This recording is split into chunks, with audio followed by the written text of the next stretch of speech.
All right, what's going on? Welcome to your reading. Let me just make sure that my internet is working. Hotspot. Okay, we are good. So these should be blocking out noise from downstairs. My girlfriend and her friend are here, and Haley's here.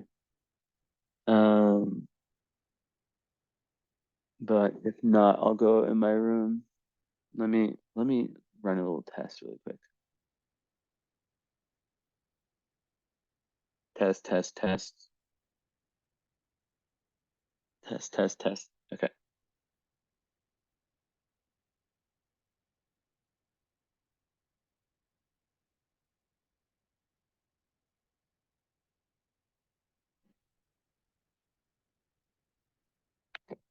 Okay, should be good. Anyways, let me just get everything pulled up. Okay. So, where is the clock?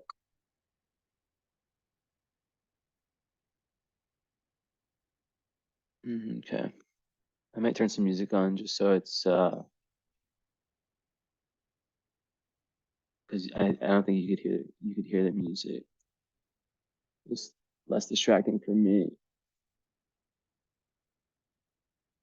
Okay. Let me see. I need to run the testing.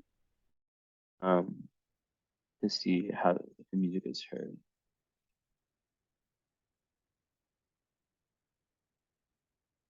Test. I don't think I picked up on it.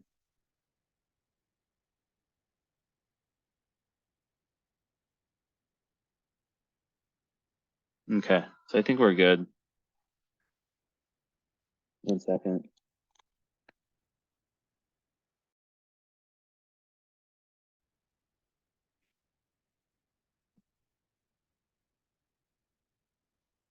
Like the table is further, so it's like there's more distance. That's fine, but at least it'll be more distance. All right. So they moved to a different room. They're playing like a card game. So we are in the clear. There's a beautiful sunset just a second ago. But okay. Let me share screen. Blah blah blah. SuC chart is super interesting. And I don't just say that. As you know. And for one, just right off the bat, doesn't take, an astrology whiz to see the fact that you have the two most important planets, your sun and moon, both on the ascendant, the moon, and the midheaven, the sun. So that in itself, and they're, yeah, they are squared, which I'll get into. I've had that as well. But they're, like right off the bat, it's like, I think of like powerhouse. It's like the word that comes to me, like right off the bat, right? Um, so okay.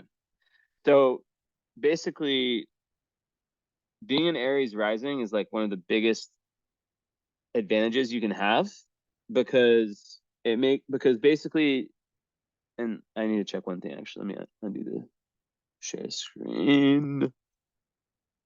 I'm like quadruple checking that there weren't any notes. Okay. Gotcha. Okay, so you got the reading without the follow-up. Okay. Sweet.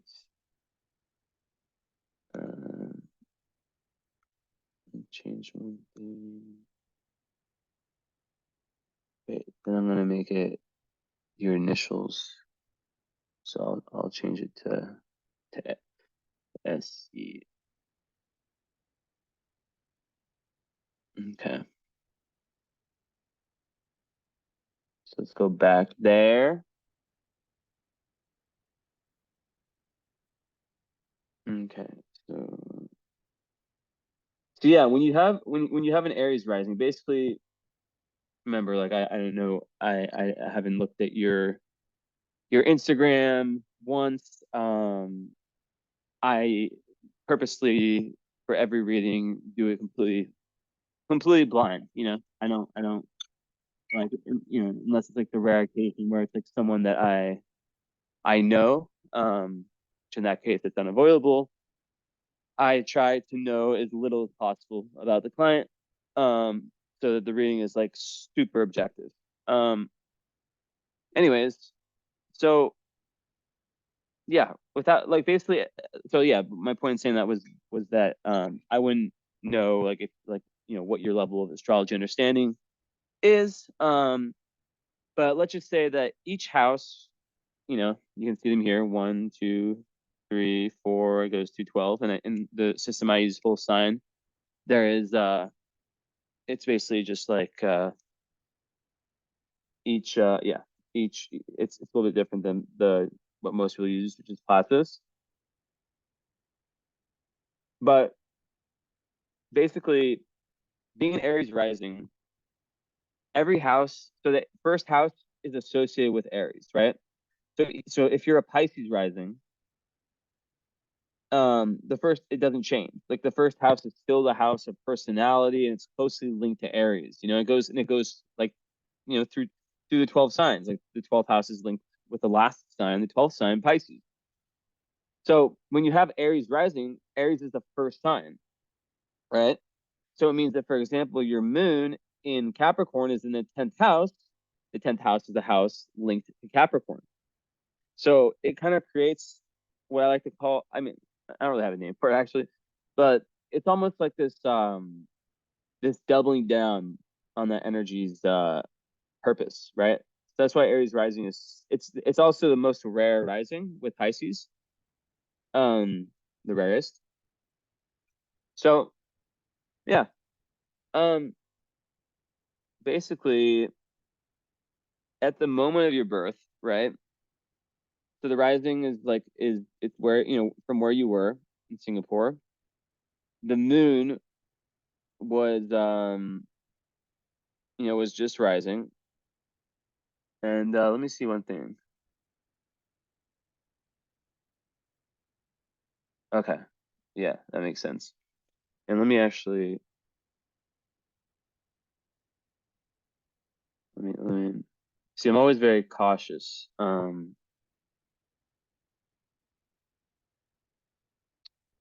Let me find you real quick.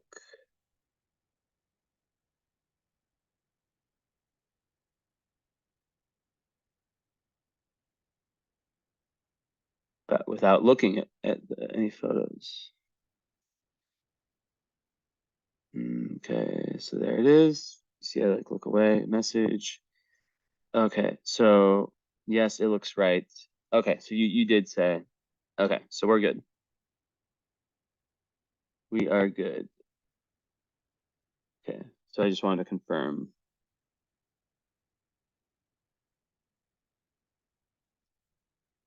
And I just text you saying doing yours. Okay, so oh, I need to charge my phone too. I have to use my hotspot. Super annoying. But anyways, okay, clear this out. So yeah, so as an Aries moon, your Aries moon falls in the first house, right on the ascendant, right? So people who have moon rising, especially in a sign like Aries, they are especially with the sun on the midheaven. Like I'd be surprised if your father, um, you know, and mother, like if they weren't like, I'd be very surprised if both of them were not very strong personalities, Um, and basically, yeah, moon rising, it makes someone's emotions, a very prominent part of their personality. And it's also very, very intuitive, right? And it kind of makes it so like you wear your emotions on your sleeve and you learn a lot about yourself through through your feelings, yeah. So it's like usually also, I'll be right back because we'll talk. The mother well, it's interesting because both parents would have played like a very, very major role in the life, and kind of in the forming of personality, which there's even, it's very, very interesting that they're both on angles and they're square each other. So square in astrology speaks to tension. So when you have sun square moon, it's like the masculine and feminine part of your personality, of who you are. There's like a little clash, right? Like I told you before, I also have this, and a lot of very successful people have sun square moon. um Oftentimes, the parents are divorced. I think, like, I never say always, but a lot, like, usually there's like a clash um between the parents in respect to their worldviews. So for example,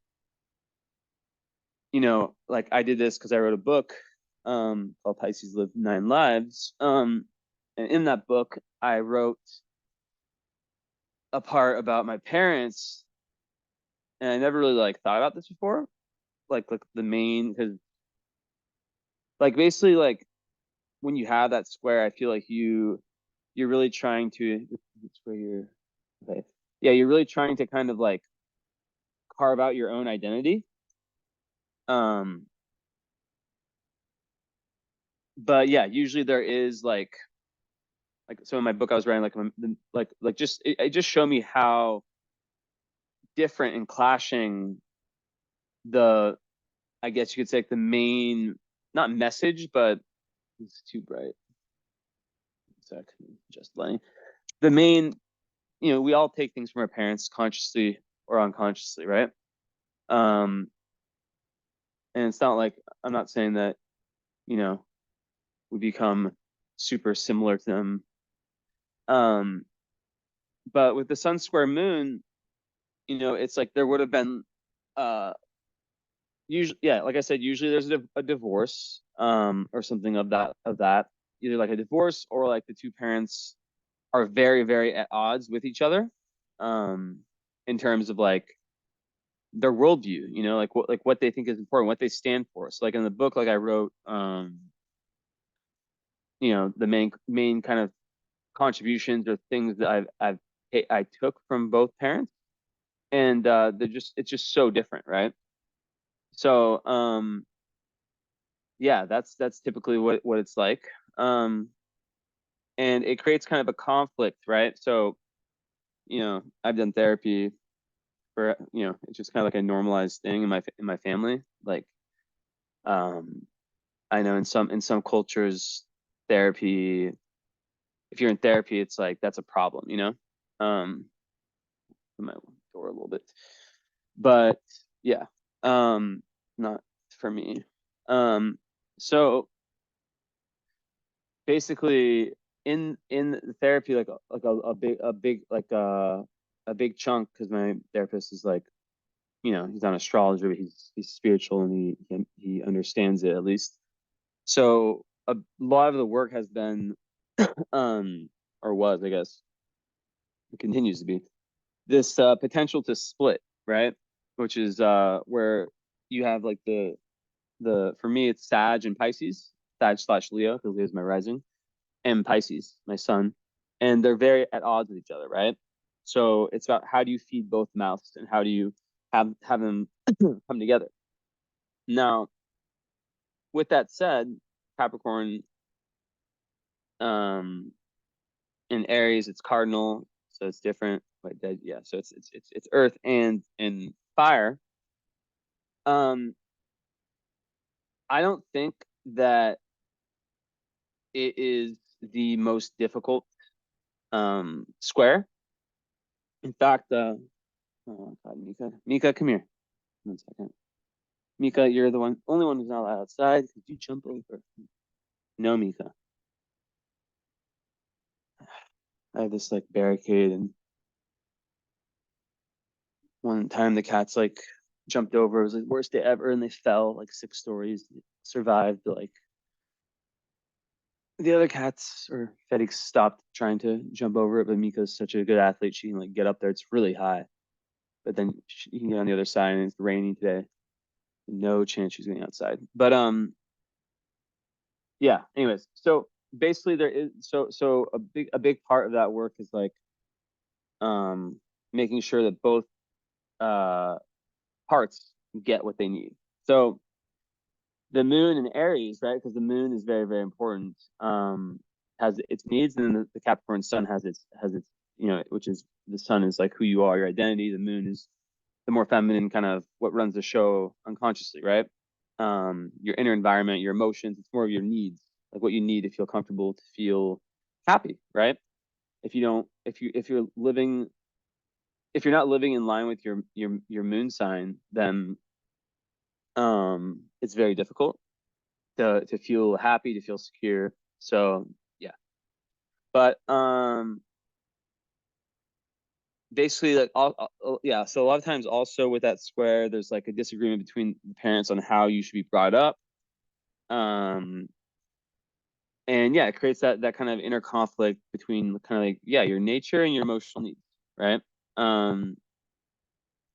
And basically like the challenge is to kind of find yourself, differentiate, not following mother or father, and learning to kind of trust your feelings, and also having that awareness of like what they both represent. So the square of Capricorn to Aries, it is so the Aries moon creates someone who is very assertive, who has an emotional need for independence. I've never met an Aries moon that's not like a straightforward person, like they can, and your moon doesn't have any tough aspects besides the one with the sun. But Aries moons, there's like this huge need for independence, right? Especially rising. So it's very like, this is like real boss energy, this chart, so I think that for any Aries moon, like there's also like this need for self-expression, and to kind of be, in charge, like to kind of like be the captain of your ship, and Capricorn. That's why I said I feel like this square, like people I've met who have these as their sun, their moon in either direction, it's not as difficult as like a lot of other squares. Because Capricorn is an Earth sign, so Earth usually, like, let's give another example. Like if it was and Leo and fixed or Taurus, right? That's a lot more difficult because Taurus is very feminine, Leo is masculine. But even though Capricorn is a an Earth sign, so Earth is feminine, Earth and water. It's mass. Capricorn represents masculinity, right? It is actually, so it's like kind of like yeah. And then it's a little bit interesting, right? And then like I'd say like Libra is an air sign, which I find to be more feminine, ruled by Venus, just as an example, right? So with that said, Aries is very masculine. Capricorn is also masculine. So that it makes it so that square isn't as difficult, but then it comes down to earth versus fire, right? So fire is very like boom, boom, boom, boom, like adventurous. Aries is just like let's that energy of like I just want to go, think about it later. Capricorn is a lot more meticulous. It's more about planning. It's more about foundations, about responsibility, building structures. More conservative, right? So to make those work really well together, especially as I said, like your sun is on the midheaven with Jupiter. So, a lot of clients I've had who've had that their, father not every time, but I'd say, yeah, a good amount of time, the father ends up being like someone, had like politicians, big businessmen, just, prominent in the world because it's in the 10th house. But yeah, like it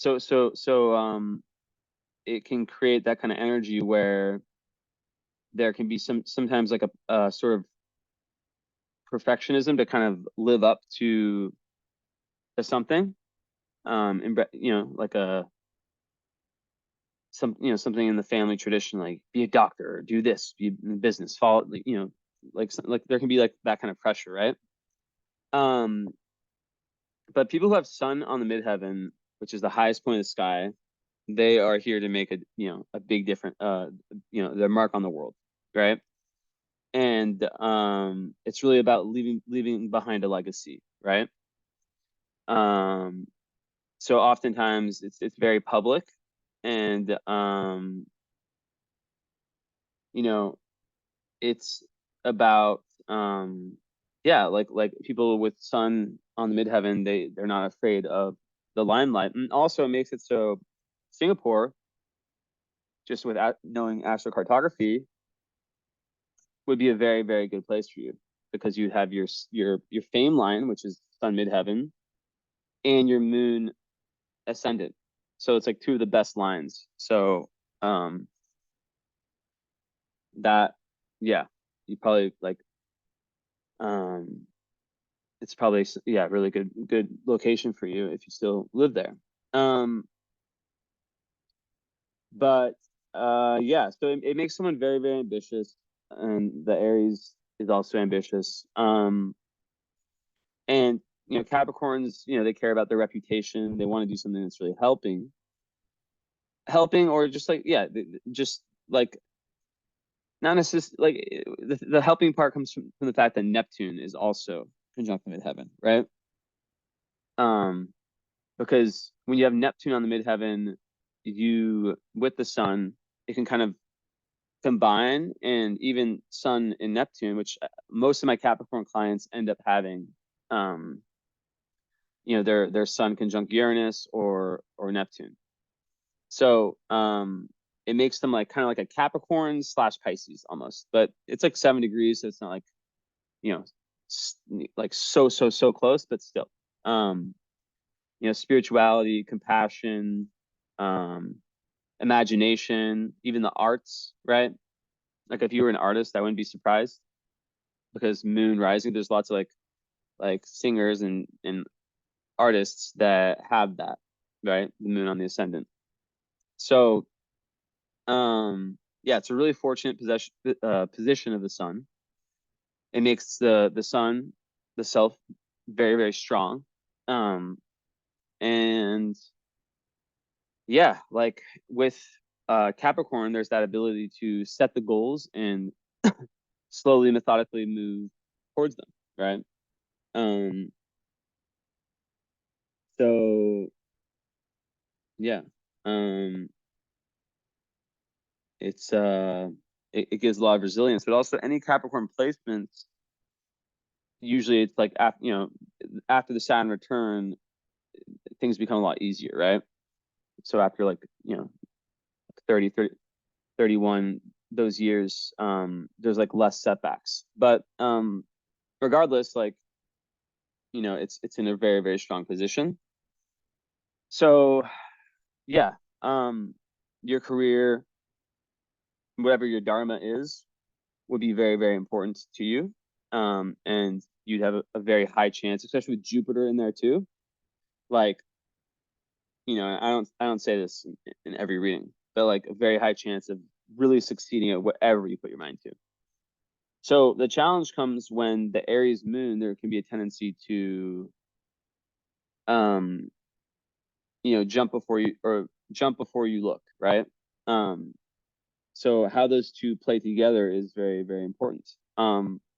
So I think that exercise would be very interesting for you, like what you took from both parents, because it's like, they definitely both have very, very strong impact.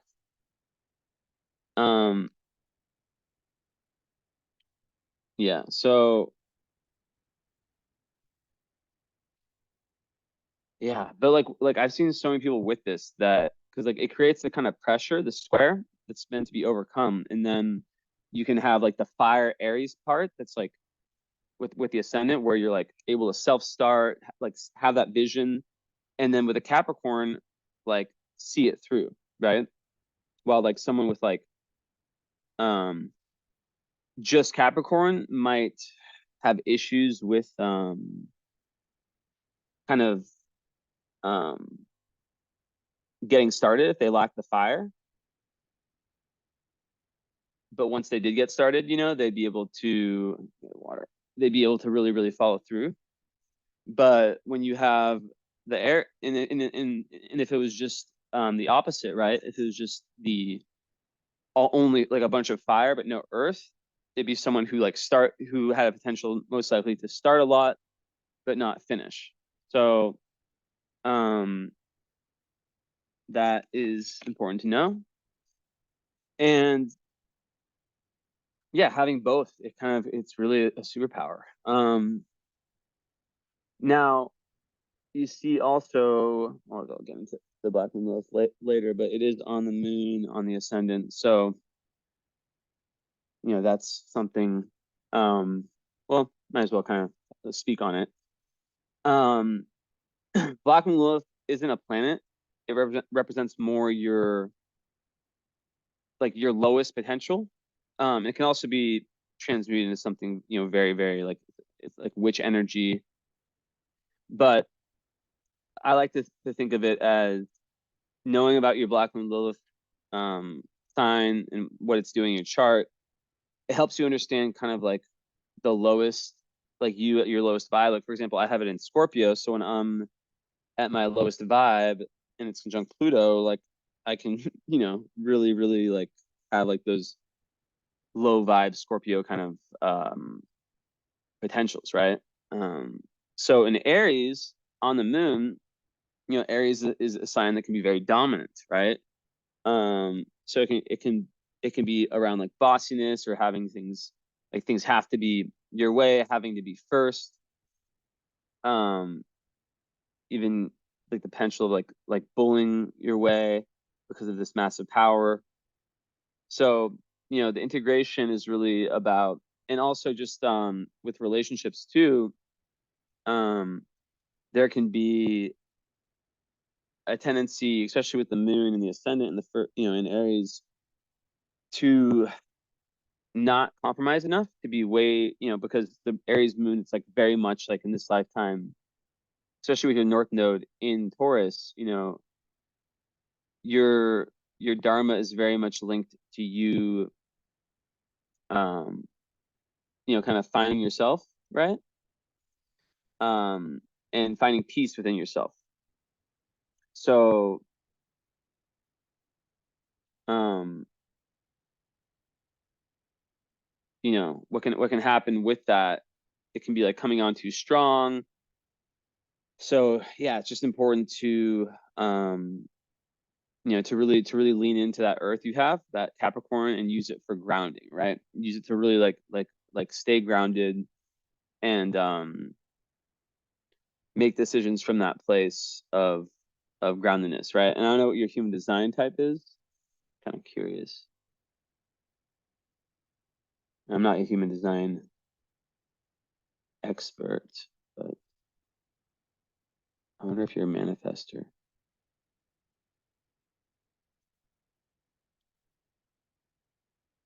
But 70% of people are, let's see.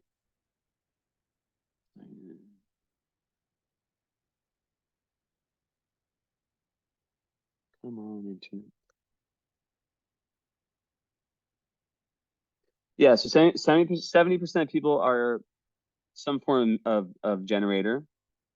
And the world is kind of created for manifestors, like the whole like just do it mentality. Let me put this.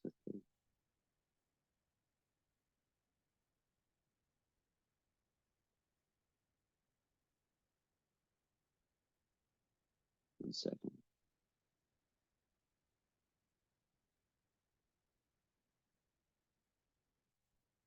Okay.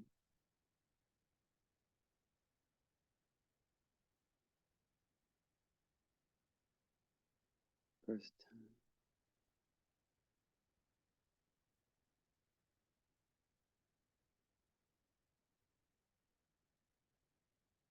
time. Okay. I don't do this often, but okay. Let's see. There it is. Okay, so pop it up.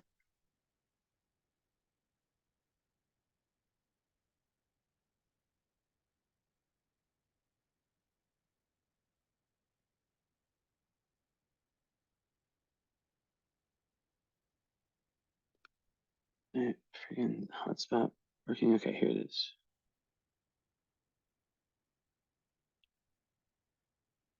Slowly. Okay, so you are a pure generator like myself. Okay, so very important. So you have exactly what I have, which is this authority, right? From the spleen and the sacral. And when you have both of those, you're able to really, really know what opportunities to accept, and like so it's all about following your gut, right? So that can be difficult for like an Aries moon because and rising, because they'll want to like throw themselves into so many different things. But like you'll know like it's very, very primal, right? It's like a yes or no that you feel in your gut with different invitations, different things that come up in your life, you know, whether they're good or bad. So for example, small example, like because we're both pure generators, right? I was like looking to buy a car like a month or two ago, 2 months ago, I think. And you know, being all fiery, I was like, yeah, I want it, let's do it. And the guy couldn't, you know, figure it out. He's like, you have to come back tomorrow. Have all the paperwork and everything, tires, whatever. So I walked back with my girlfriend, and so the key is to have people ask you yes or no questions for like important things in your life, right? So she asked me, you know, are you sure? Because I was feeling like something, right? Like even though I had already like said like, yeah, I for sure want it, blah, blah, blah, there's still something that was like a little bit off, right? But I couldn't put words to it. And I definitely like, I still haven't gotten a car, by the way. But you know, she asked me very straightforward, you know, are you sure, you know, this is, yeah, she said, are you sure you want this car right now? Are you like, you know, are you sure? Like where it was like a yes or no. And in that moment, it sounds so easy, right? But I just was like, no, like I don't want it. I feel like weird, you know, like it feels too forced and this and that. So, um, the interesting part is that it was only from that yes or no question. When you have both of these, right, it's a double whammy where you really, really, you only get the hit once.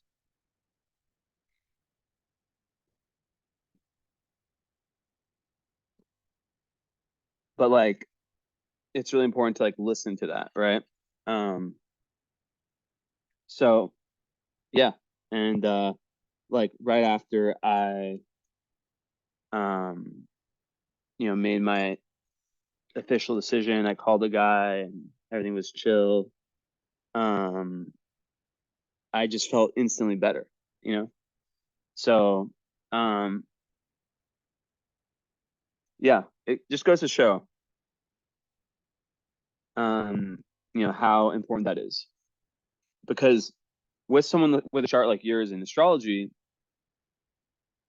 you know, you're gonna have so many opportunities, and a lot of people, um, because the world, you know, is created in this kind of just do it kind of energy, like just go, go, go, do this, try this, accept that, you know. So it's really, really about like kind of learning that patience, right? Which can be so hard for the Aries moon,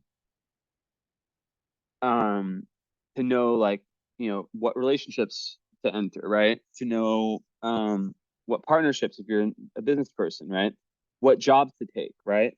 Because you'll really feel it. And that's why it's really important to kind of tune into that kind of primal part of you, right? Um, so ever since I learned that, I was like, wow. And then, you also, you're just like me. Wow, that's so crazy. It's just like you're a 6'2". We have very similar human design. Really interesting. So you're meant to be a role model, but then you have a 6'2". So the only reason I'm able to speak on this is because it's exactly what I have, right? Um, so the first like 28 years are like a lot of like trial and error. You're trying a lot, you're doing a lot. And then after that, you are what's called on the roof, right? Because you're meant to be a role model, right? 6 is the role model. People coming to you for advice, people, playing a pivotal role in people's life. You're meant to be a role model, right?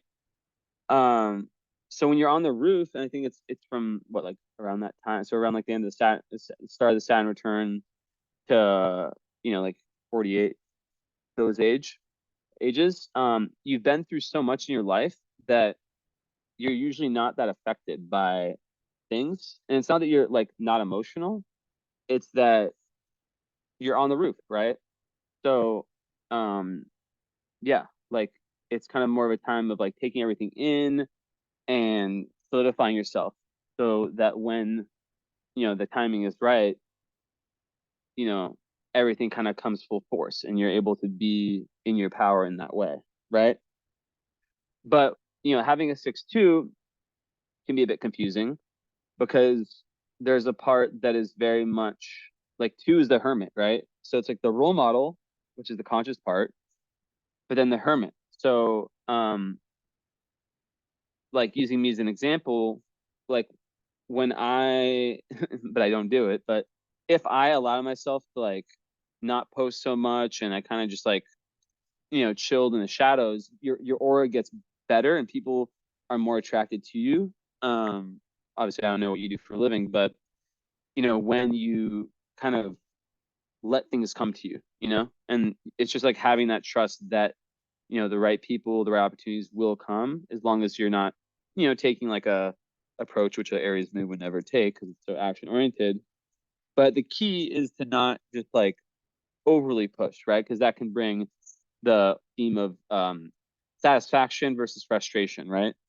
And what that means is that when things are going good, you feel satisfied, obviously. But the frustration part, and a good example of this is shown in this book I read. She was talking about how the majority of her clients are generators who just didn't they said yes to some invitation.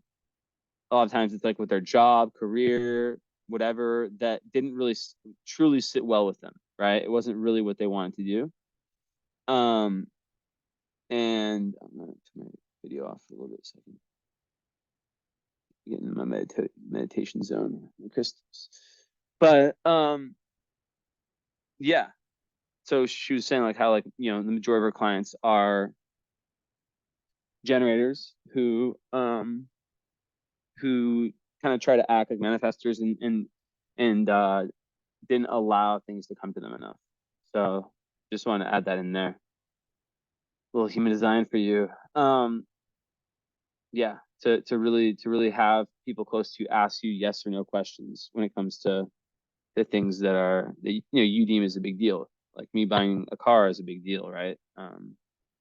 Like I want to have the right car, I want to have the right deal, all that stuff, right? So and buy at the right timing. And very tragically, not that this has anything to do with it, one of the friends that I've made since I've been here, I hadn't seen him in a while. He passed like probably like a week after, because like when I was looking at the car, the roads were super icy, and I've driven Romania, but that was like when the conditions were really good, and that was like another part of my gut was like, I don't want to get this car, in like right now, like when when it's dark, super early, and conditions are like this, and he ended up passing in a tragic car accident. So, yeah. I just bring that up because it just shows like how like, I'm not saying that would happen to me, but your intuition really does know a lot. So the more you can tune into that, and it might not make logical sense, but you start to see like, wow, like I know like the answers are within me. And a lot of times, so being an Aries, the beauty of having Aries is that it makes you like someone who's very assertive, very like no BS, right? So you are able to really kind of propel yourself in a way that's you know like other people don't really mold you as much, like you're very very very you control your own destiny. So with that said, self-expression is very important for you. I would definitely, think that someone with a chart like this would be more entrepreneurial in spirit. But I think that also, there is an ability to work really well in groups, right? Because you have your Venus and Aquarius in the 11th, which makes in your Jupiter in the 10th. So, you are able to work well if you have to with other people, but these other people have to kind of have like a similar kind of goal, and your goal would be, quite specific. And with the Neptune, I just wonder like, because Neptune has to be activated in this sense, right? So a lot of people I know that have this, but then the Jupiter there in Capricorn is just mega boss energy, right? Um, it's like, yeah, like a lot of people that I know that have this type of formation, they have careers where they are able to really be in control. But also there's like a hint of spirituality and compassion, and even potentially even sacrifice, right? Like I've seen people with charts like this. By the way, your chart is very, very unique. I'm just saying this aspect of it, who, who chose like careers that, maybe went against what their family wanted, and maybe financially wasn't as fulfilling, for something that was more fulfilling on a soul level. But at the end of the day, your North Node is in the second house in Taurus. So like I believe that people who have South Node and Scorpio in the 8th house, with a Taurus North Node, on some level they're here to kind of find peace in this lifetime, right? Let's see. 1 second. Okay.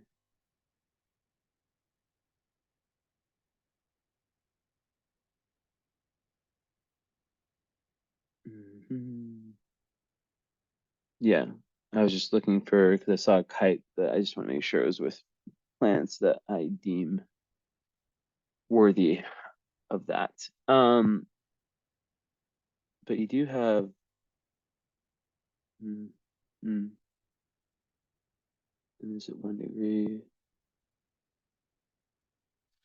So you do have a nice little mini grand trine with Neptune, Mars, and Pluto. And so Mars in Pisces, Neptune, Pluto in the 8th house. So I think that you know is a very very that's like a strong, that's like a talent, right? An area of life where there's kind of a natural talent, and being that it's Neptune, and Neptune's like the midheaven, you could even throw the sun midheaven Neptune into that whole thing, right? um the aspect pattern, yeah, we can throw like these three, this and this. You see it creates that little like mini grand trine. So that speaks to like, your 8th house Pluto. There's ability to kind of probe deep, and especially with the Mars and Pisces in the 12th, like there's this amazing natural ability you have to probe deep into the unconscious of yourself and of just like the collective, right? So you're extremely intelligent on that level, on that intuitive, um, emotional level, right? Um, so the fact that it has that aspect that both of them, hit your sun, it's showing that you're able to take um what I would call like these spiritual gifts and with ease propel them into your career, regardless of what you're doing, right? Because even let's say you were like a super like an entrepreneur that's just like killing it, right? Or even like a CEO or like a very high, like someone that's working like in a very high position, whatever. Um, there's still, especially entrepreneur, like, and if you like own a company, for example, like you still need um those energies to know who you can trust, to be able to like see through people, all that. But I think that when you put them together, it definitely makes it so if you did have a career that had any relation to spirituality, um, you'd have a huge upper hand.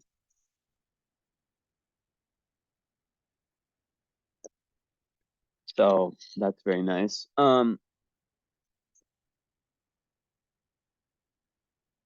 Let me pull the other and let me just see.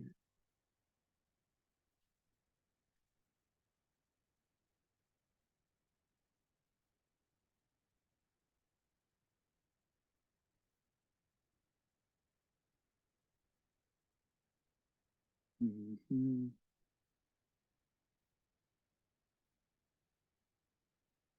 Okay.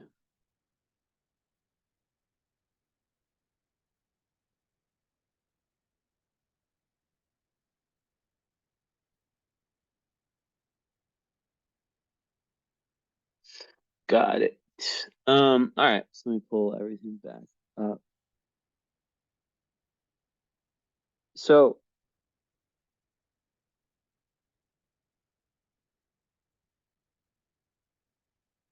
mhm.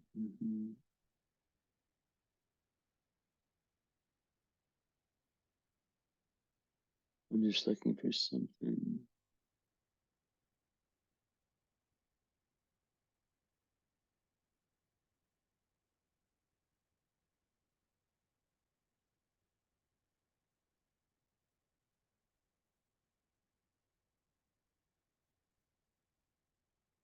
Because yeah, Pluto trines Mars. Yeah. So yeah, the thing is the opposition is not, it's with the IC. There's not a planet there. So I wouldn't be able to count that. If there was a kite, like a planet down here, it would create this kite aspect, but it's the IC, so um yeah,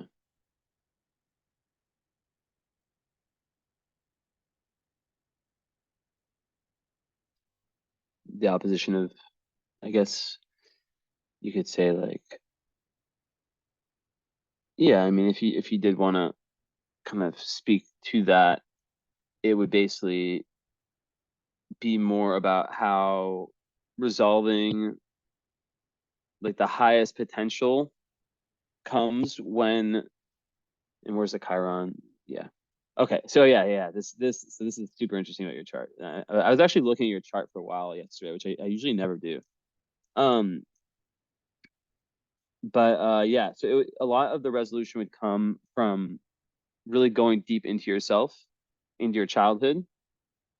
Um, the more of like a spiritual, because like you have Mars in 12th, right? The more of like a spiritual relationship you can perform with yourself, the better it's going to be for your career and for just your overall success.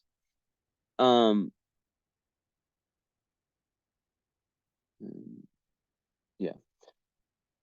So with that said, another thing that I found really interesting was, this is like, if you see my post, this is like a mark of a genius.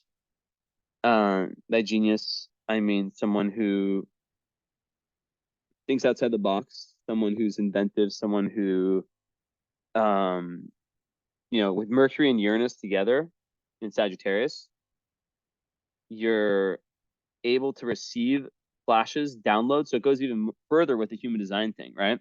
You're able to receive these flashes, where you just know something, and I can get my face back on. So yeah, you basically have but like in the ninth house, it would make you most likely have had, growing up, a different type of philosophy, like a kind of unconventional like philosophy, which, and like you would have been like way probably growing up, and it's in the third house, like Chiron in Gemini.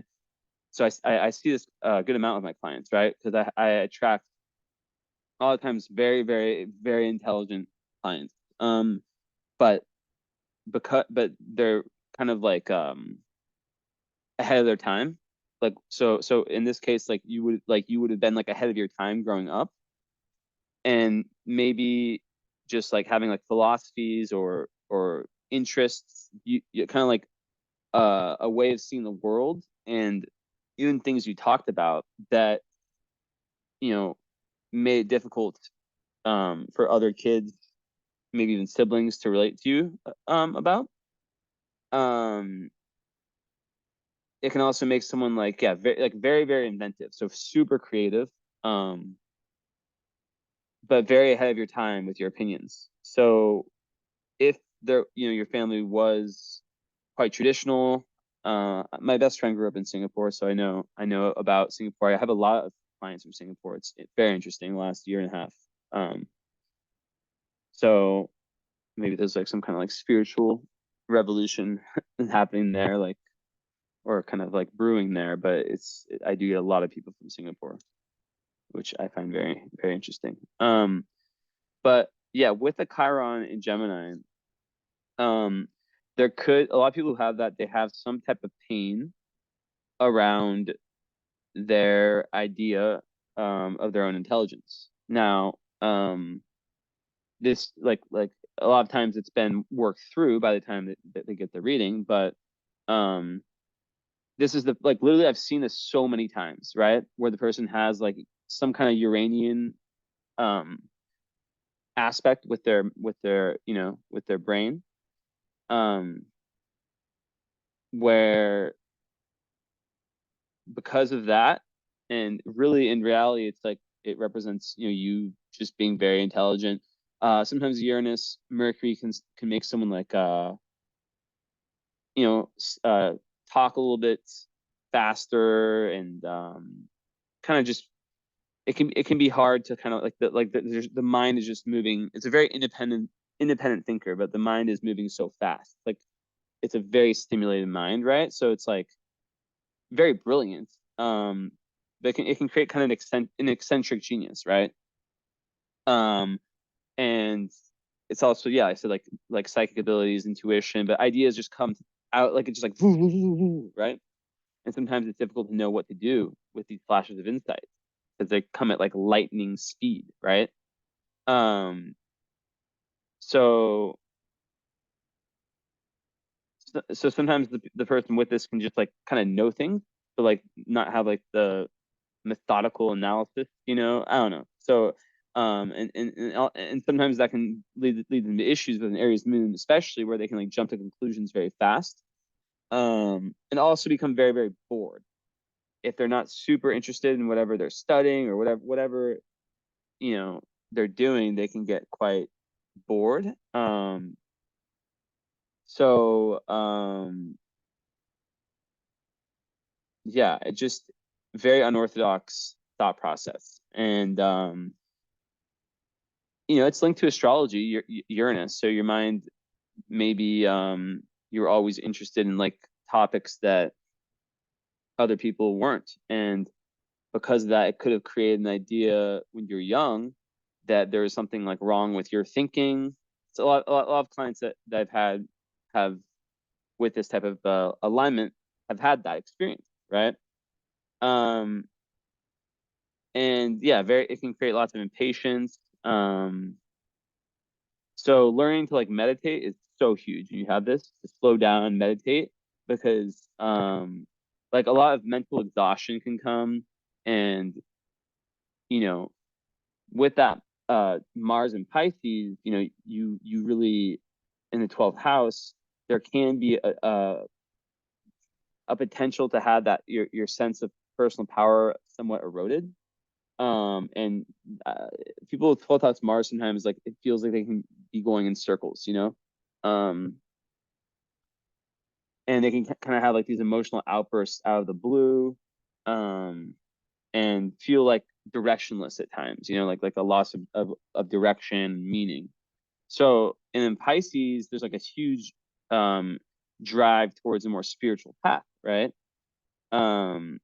With really strong emotions like around the unconscious, the dream life, and like the like I said, highly intuitive. That intuitive intelligence is off the chains.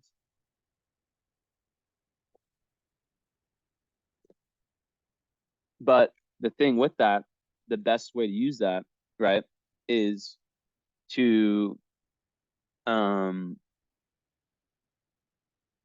kind of be of service in some type of way, like ideally, um to have like a life path that, or a dharma, or what you're doing that allows you to use these intuitive gifts, because it feels really really good um when you're, when you have a gift like that, um which some people, because 12th house, 8th house can hide these things, not everyone is aware of it, right? um and the trine with Pluto is very interesting because that's actually like really prominent in athletes' charts. Just a little fun fact, right? And yours is 0.033. So it gives like a very high energy level, and it makes someone really want to kind of call out like the wrongs they see around them. So, um, and then having Pluto in the 8th house, it makes you really want to just probe deep into the metaphysical subjects, like psychology, anything that probes deep into the psyche of people, like just into the underground, right? Like the areas of life that are less explored. Um, yeah, it gives that passion, and also into your own shadow work.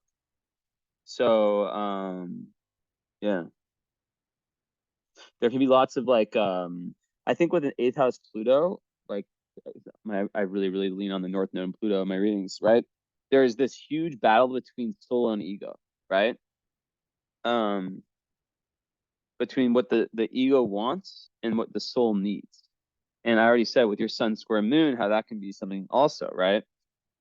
So, some people who have this, you know, they need to, and you also have, your South Node in Scorpio in the 8th house. So there is a lot of been there, done that, around kind of being a mystic,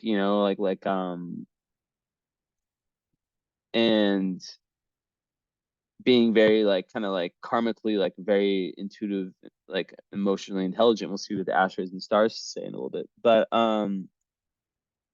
yeah, I think like with the North Node um in Taurus, um, it's really like about finding your own and like really like kind of what I was saying before, like finding what your personal values are, um disattached from societies.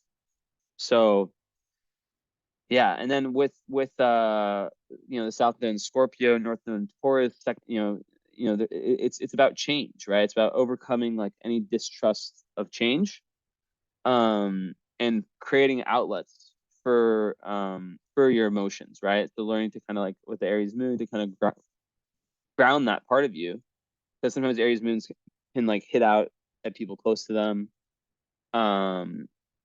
So that would have usually, would have like plagued you in a past life.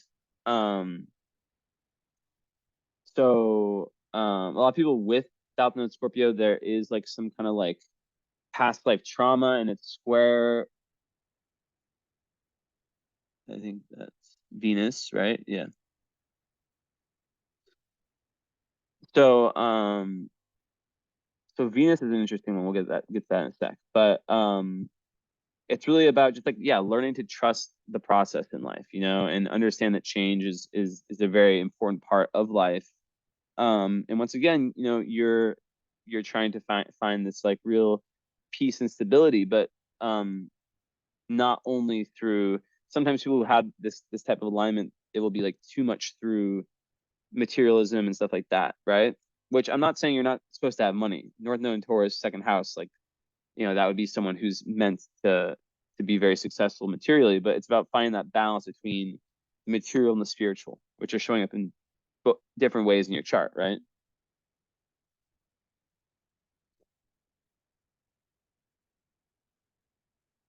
So yeah,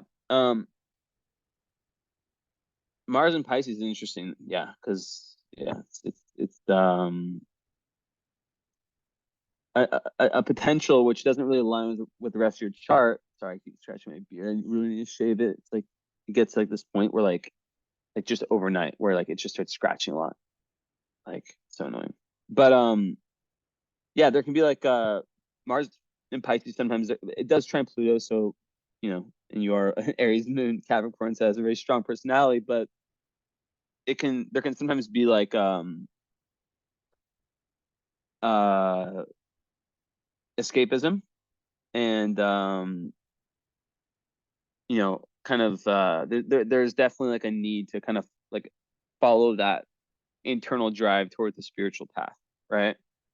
um so yeah, more on that later. Because well, you also have Pallas there too in Pisces, so that's just like um having Pallas in Pisces in 12th house is just like insane. Third eye just so open.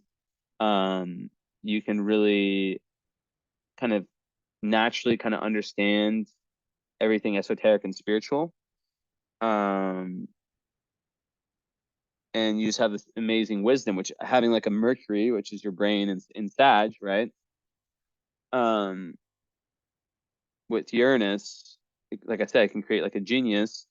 But then the Pallas and Pisces 12th house, it's like, a very meditative mind. Um, someone who wants to really like kind of heal the world, right? Like, it can be, through some form of like artistic expression through their words, whatever, right? But sometimes, like I said, there is some type of personal sacrifice that's needed. But ultimately, the tough part of your chart is the Venus. Now it is an Aquarius. I have that too. So, but it's square Saturn. So, Venus square Saturn. Actually, interestingly, today, of all days, the day I'm doing your reading, transit Venus is square Saturn, like right now. So that's crazy. But what it can do in a natal chart is that it can kind of create relationship difficulties, especially until, namely until the Saturn return. And often it is linked to like something with the parents, right? Um, whether it's like the relationship with the parents or the relationship the parents have with each other. And it can create difficulty with self-love, um, with self-acceptance.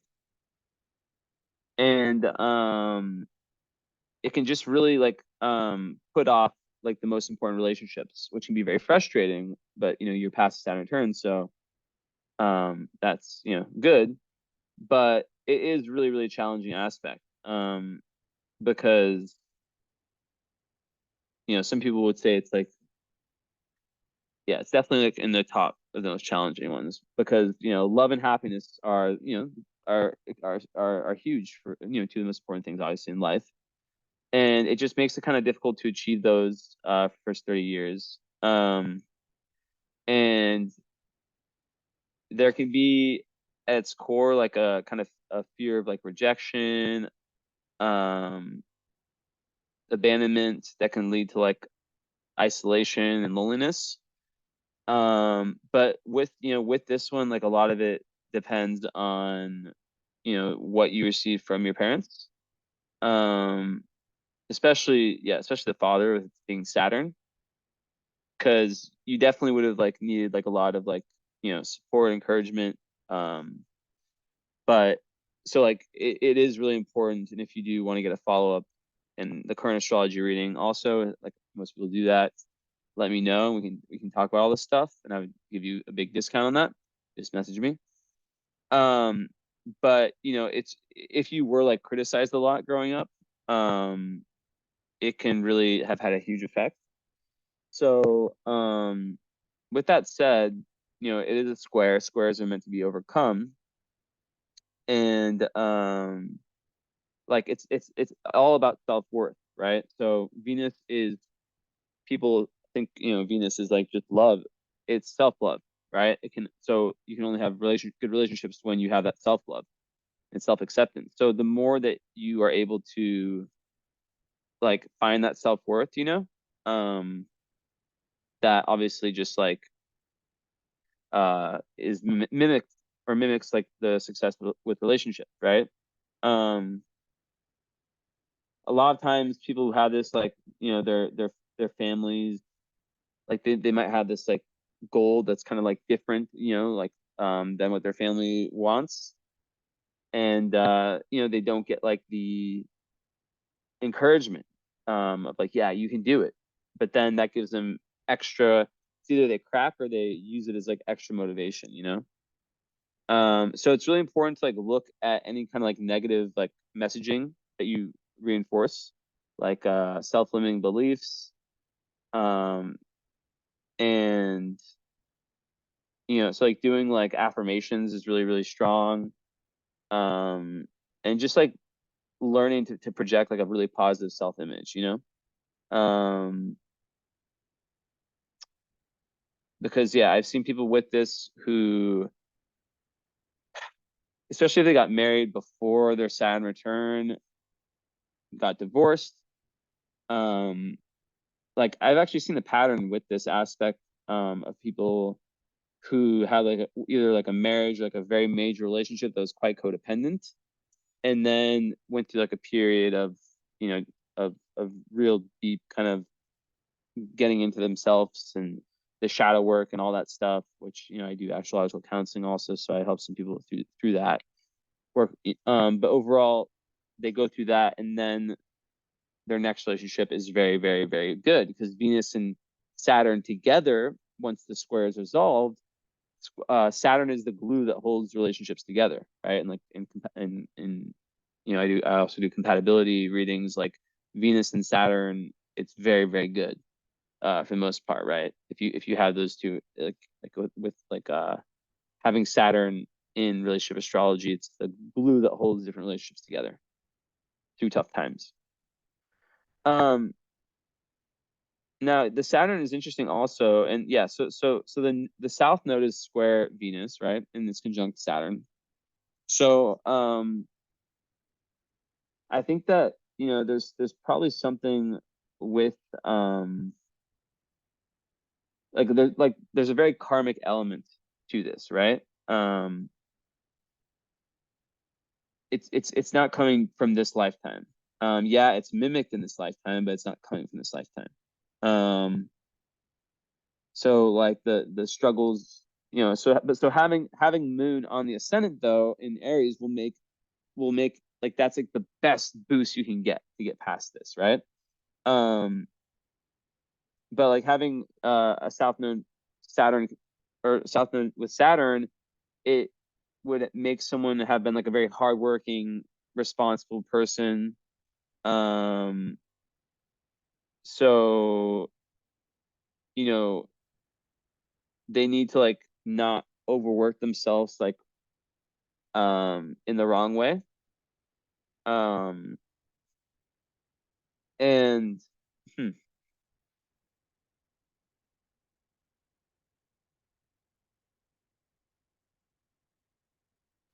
yeah, sometimes people with this like there can be like different physical illnesses that come up that they have to really work to overcome.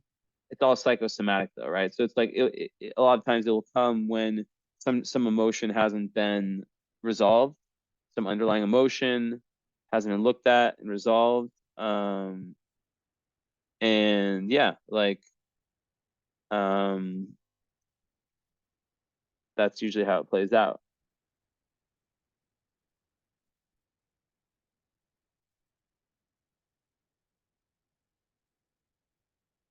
Now, with Saturn the eighth, also, it can make someone feel very overwhelmed by intimacy, and that's another thing with the square with Venus. Um, and restricted like in like eighth house is also sexuality, right? In that way. Um, so through like probing into like the metaphysics and the deeper areas of life and meaning and all that, um, that gives a lot of awareness and teaches that person a lot. Um, which makes things a lot easier. And lots of astrologers, lots of people that do, healers in general, which can be anything, they have Saturn like in one of these houses, because it can give like a very serious, approach to, for example, wanting to like, let's say you want to become an astrologer. You could really, really have like a very serious approach to that study, you know? Um, but yeah, yeah. Also, when it comes to like joint enterprises, like in business, you have to be really, really careful who you accept who to work with, like in a partnership. And a cool thing about Saturn eighth house is that it makes that person live very long. It literally prolongs life. So yeah, it's not that bad like of a people I think eighth house Saturn is like they get scared of it, but I don't know. Because like I mean, only has it has one bad aspect. So yeah, it can make usually if someone with the eighth house Saturn is not going to be so quick to bet. Like they're going to be more conservative when it comes to like sexual matters. Um and yeah, very, very selective about partners. And yeah, it can make it so like the first 30 years you know, they didn't find anyone or many people that they really deemed kind of worthy of of that. Um, and yeah, you really have to watch out. So getting in debt is like very bad if you have eighth house Saturn. Um, and sometimes people who have this, like especially square Venus, which Venus is like spending, they can kind of be their own worst enemy when it comes to that. Or like the first 30 years were more tough financially, but then things like really open up. Um, but you have to watch out on like on creating debts. So yeah. And usually people who have this, like they die of old natural causes. So yeah, allergies are starting. Um, hmm. A lot of people with eighth house Saturns also will lose someone important to them during their Saturn return. Um, and have kind of like a because they're learning a lot about death, right? Um, in this lifetime. So and just the so there's so much suffering when we see death through the lens of like, how the Western world sees it, right? But the more spiritual you get, which goes, speaks to this other part of your chart, the more you can start to see it. Like in my book, it's like my first chapter. After like the first two, I talk about my life. After that, just like different chapters about different topics, like overcoming the fear of death and how that was like the most important thing, one of the most important things for me, right? So yeah, eighth house is the house of change and transformation. So there's a big need with eighth or 12th house Saturn to learn to like kind of have a sense of humor and to just like let go and like let the things in life just kind of, let things flow, um, and understand that there's different phases in life, and we only have a certain amount of control over a lot of the very fated um, things that happen, circumstances, events, all that. So yeah, the remedy is just like once again with your north node is learning to accept changes as they come, right? Surrendering, especially in your relationships. And yeah, so and if there are delays in love, delays with respect to finances, like for example, if there's like an inheritance, um, there could be like a delay to that. Just knowing that that's part of the lesson, right? And learning to kind of cherish delays is a part of um, life, right? This kind of karmic lesson. So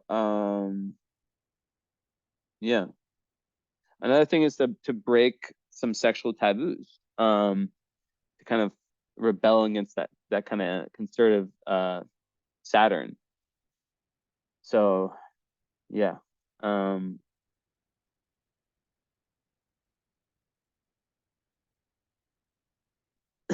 I totally just choked on that. But yeah, there's like a lot worse places for Saturn, trust me. um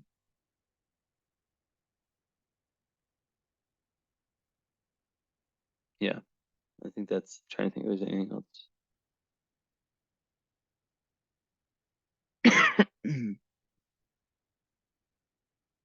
Okay. So yeah, so the Venus in Aquarius, so with love language, right? Aquarius Venus needs tons of space and freedom, and they will be attracted to unconventional types, right? So there needs to be like a excuse me, um, a real kind of mental connection for things to work.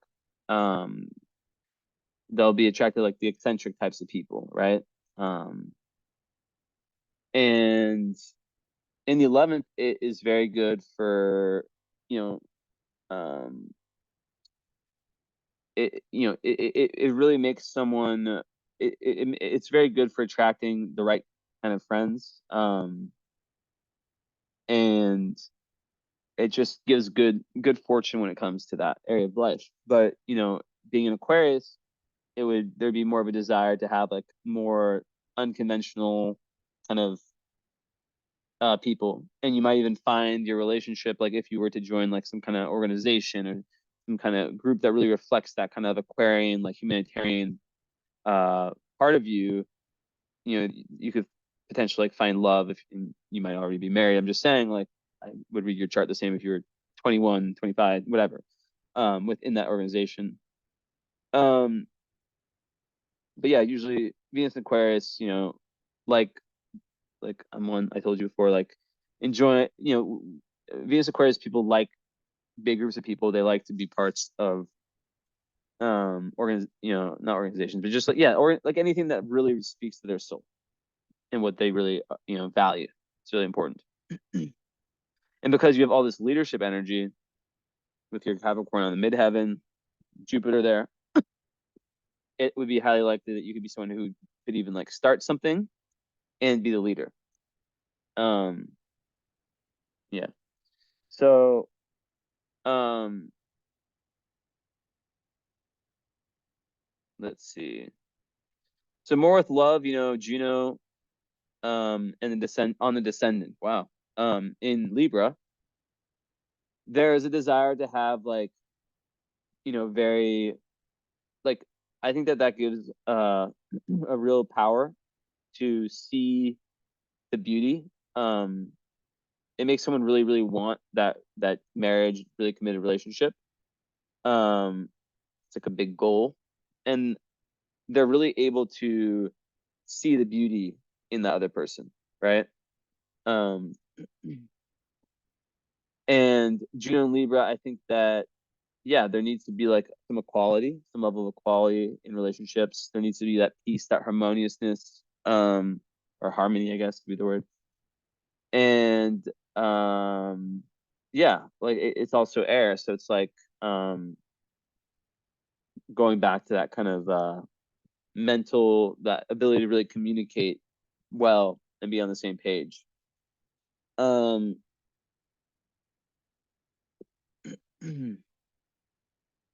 So being that you're, moon in Aries, it would have to be someone who accepts, maybe I'm coughing because I have so much incense in this room, but it would have to be someone who really accepts you as an individual, who allows you a lot of freedom, right? Like the cleanness just will not work for you. Um, and yeah, but then also supportive, and also being Capricorn with the Saturn where it is. Um, they love like someone who's also like, has a level of patience, and who isn't here to just like form some kind of BS. They want something that really is going to last. So, that's very important.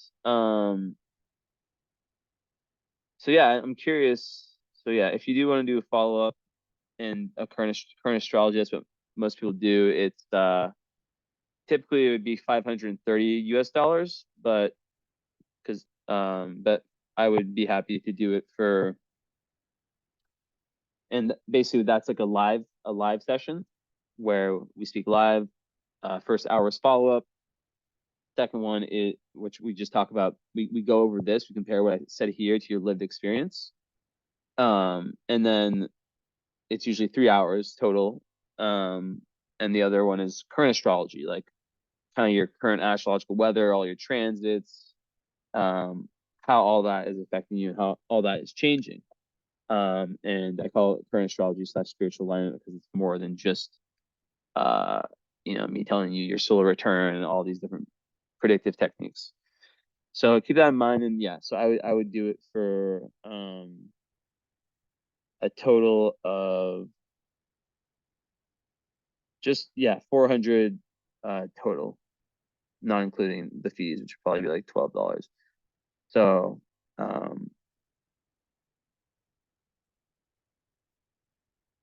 yeah, actually no, I could do 380. 380 is I'd be happy to do it for that price. So just let me know. And I actually do have some openings in my schedule. I know people have to kind of take their time with these because there's a lot that's said, but um, yeah, just know that that's typically the direction people go. So back to what I was talking about. Yeah, I mean your chart has lots of different kind of areas, right? Where it's like there's that very strong energy that is the more obvious energy, but then there's this underpinning of this, real desire to delve deeper when it delve deep into spirituality. And it also, yeah, comes from the past life knowledge, that might make it easy for you to pick up on whatever it is that interests you. You can pick up on it, and because you have that Mercury Uranus just very, very, very fast, and being able to like get downloads through the process of learning. But I think on that point of like kind of the early pain. Mercury and Sag people, they always are wanting to expand their worldview. Very, very philosophical, like innately. All about the big picture. All about freedom of speech, freedom of thought. So,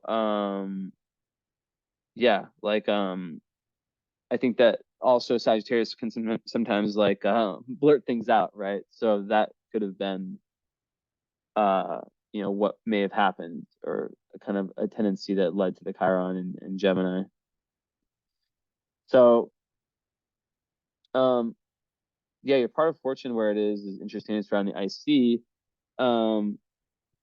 Cancer. So to me, that just indicates like your flow state, right? Like you at your best is when you have like a spiritual relationship with yourself, when you've fixed whatever, Cancer is the family, so whatever underlying issues there are with the family, when that's at ease, that's when things really, really open up fully, fully, fully. And also being able to like kind of nourish and nurture yourself and others on an emotional level, and even like being a mother, if you are. I'm not sure if you are or not. But yeah, it's really about like just being in touch with your inner self, right? And really also like that the detachment from those expectations, from those worldly expectations that might have come from the parents. That's massive. um so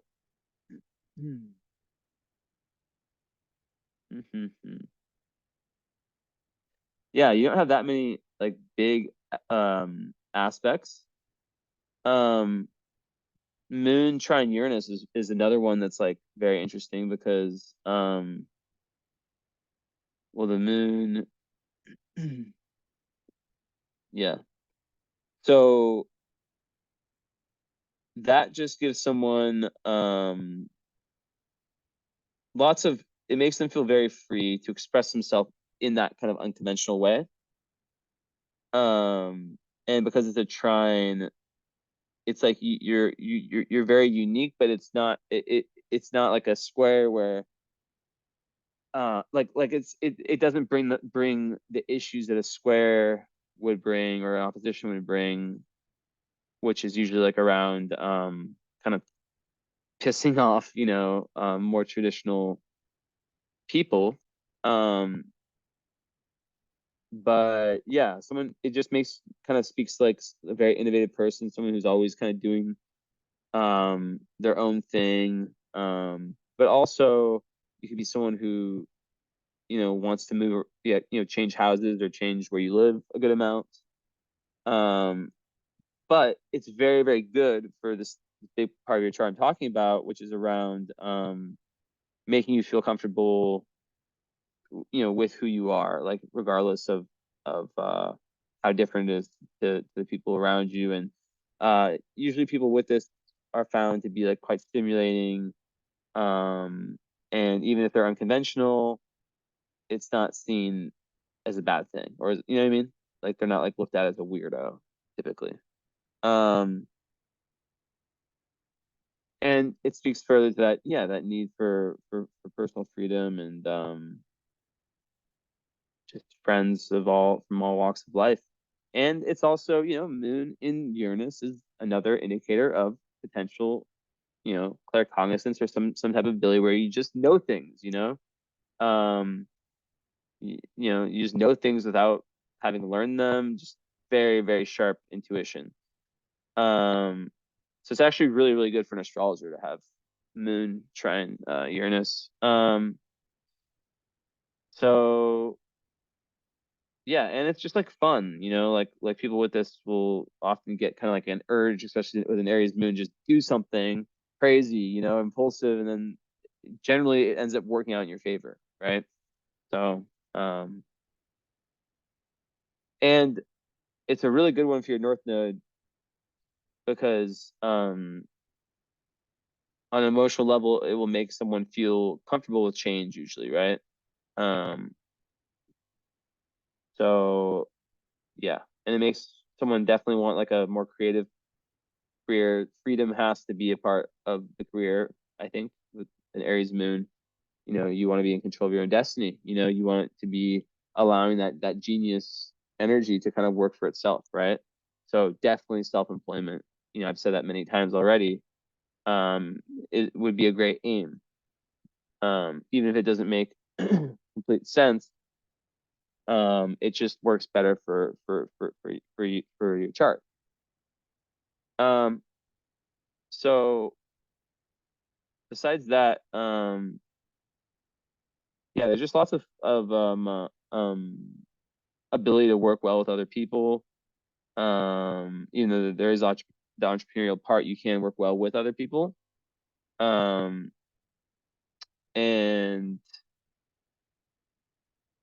there's definitely a dedication. Also, back to relationships a little bit.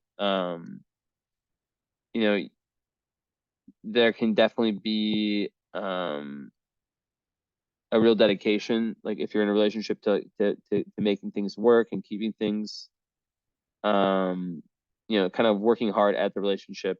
An example would be like going to couples counseling, or just doing whatever it takes to make something work with someone that you deem to be worth it, right? So yeah, people, yeah. But there can also be a tendency with kind of your seventh house to really be fixated on like one person. So it's important to be realistic about that. I've had clients who, have had, just this fixation. I have one in particular that I bring up a good amount, because she just had such a fixation on this one guy, but the guy clearly didn't want her, and she just would not allow her life to move forward at all. Now, do I see that in your chart? No, like a tiny bit, right? But with all that Aries, I think that wouldn't be, like if you were like a Libra rising and a Libra moon, then we're talking different, right? But yeah. So I think also, you series for a second house. To me, that speaks to like stability and feeling nurtured when you have, and like it's interesting to have like the Venus and Aquarius, because that's can be quite detached in relationships, quite aloof, but then the Sirius in Taurus, will like to kind of have that physical touch, and that kind of practicality, and stability, like kind of really feeling. And it goes with the Juno placement, right? Like when things are like fair, when things are stable, that's when it's good. So yeah. Also, another warning there is like, you most likely be quite generous, but and like to pamper yourself with nice things. Your North Node in Taurus. Like maybe you've had like very difficult past lives where you had to work, work, work, work, work. And in this life, you're meant to really enjoy life. A more relaxed life, right? But not becoming too attracted to only the material is a big thing.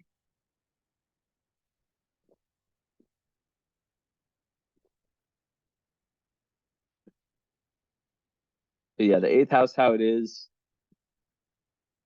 I think that following your gut um can lead to like the best results in life. You know, once again, what are your needs? What are wants? Really kind of getting the bottom of like where these come from. Um,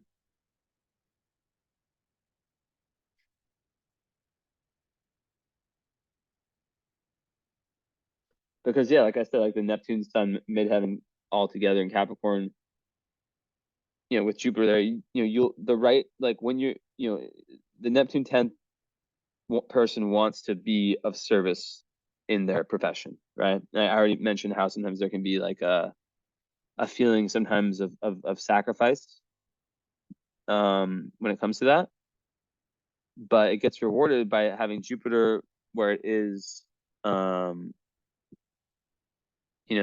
you're just have this kind of guardian angel energy around just success and in general, like like when you're going in the direction that is really attached to the soul, not the ego. The right people, the right circumstances will present themselves, and then it goes back to human design stuff I was talking about, of like feeling into your gut and knowing if this is the right opportunity or not. Yeah. So let's see. And also, I think about Jupiter 10th house. Also, it's like with the Mercury, overall, it all comes together, and it's like you have to be very, very like stimulated by whatever you're doing. Just because something has like a high status, which can be a trap, but it doesn't stimulate you, like I feel like that wouldn't really work. You know. Um, so even something that like doesn't seem at first like it's like as sure, you do have that power to like Aries Capricorn is so powerful, and to be like an innovator, it just really comes from that trust. Um, and Jupiter 10th house, you like also really want to learn a lot about about philosophy and gain a lot of your worldview from your career. So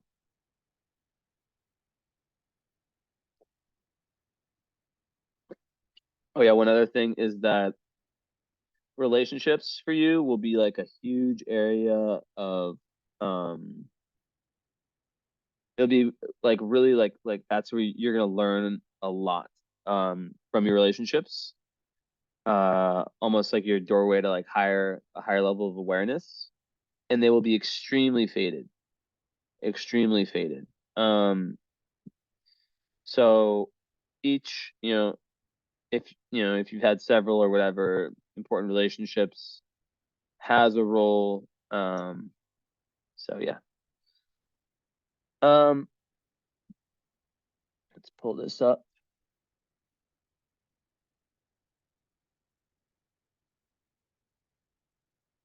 So another thing about Black Moon within Aries first house is that you might sometimes people with that aren't like they have very strong personalities, send it there too, and they're not as aware, like still aware of like the impact they have, their behavior has on the people around them, especially with all the Uranus energy, which can be a little bit reckless at times, potentially. Yeah. So sometimes people with that can like I already kind of said it, like over assert themselves. And kind of like a need to get their way, or yeah, not having enough compromise. So yeah, learning compromise is important. Um,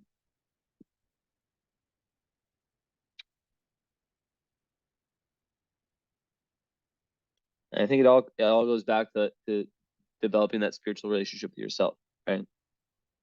Because the Mars in the 12th. Now also, ooh, damn. So you have your Mars on a royal star. There's four royal stars, and yours is right on Fomalhaut. It is so spot on that that could literally make you like a famous artist. I don't say like famous that much when I do readings, everything is potential, but you have your Mars in the 12th. So 12th, 8th can create hidden, so it can create like kind of like a hidden artist, right? But Mars and Fomalhaut, I have to look into the ancient writings. Um, mhm,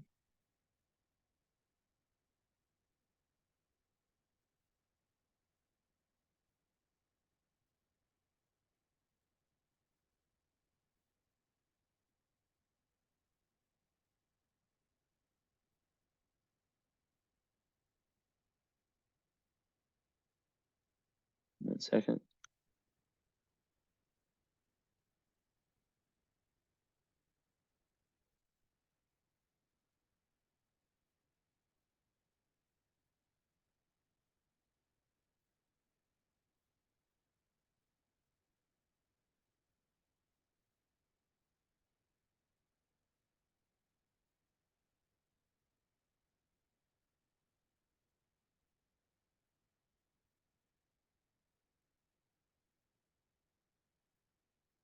So, okay.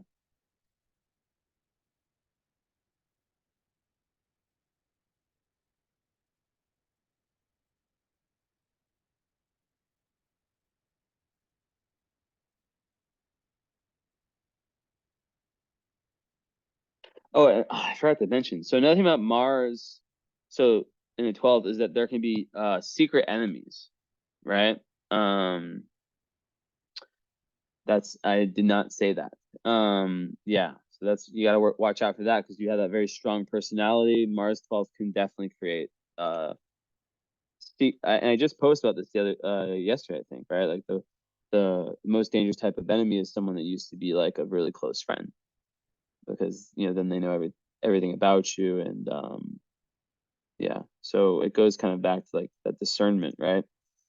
With them, yeah. But okay, so I finally found some Full Hot Mars info. It's not like horrible and just outdate. Yeah. It says to seek or admire the path of a spiritual warrior or the potential to be a blind fanatic. So to seek or admire the path of a spiritual warrior. So I just want to say with what I know from about Fumahat is that it is literally related to divine inspiration and imagination. So the arts could really be um an area of life where you just excel to a crazy degree. Um so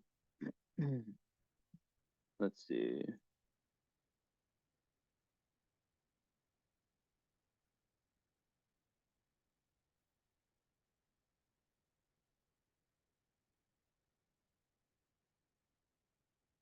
Mm-hmm.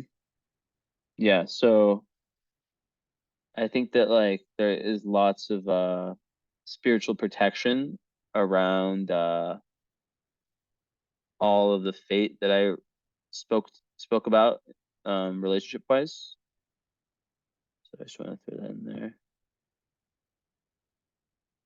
And to if you are married or in a serious relationship, um, and angel on the descendant. So yeah, that can. Hmm, I need to. That's what I need to ask Haley about. I haven't really integrated that one into my asteroids yet. But let's see. Saturn is at 24. So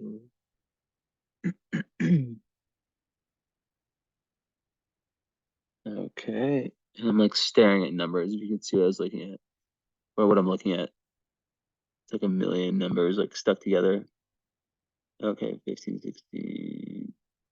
Okay, so this is hey Mika. So this is where I'm really looking. Oh, okay, so that kind of skips over. So yeah, there's not really many okay, interesting. I had this too. We both have Venus in Aquarius. The Sun Moon midpoint um integration of Sun and Moon at Venus.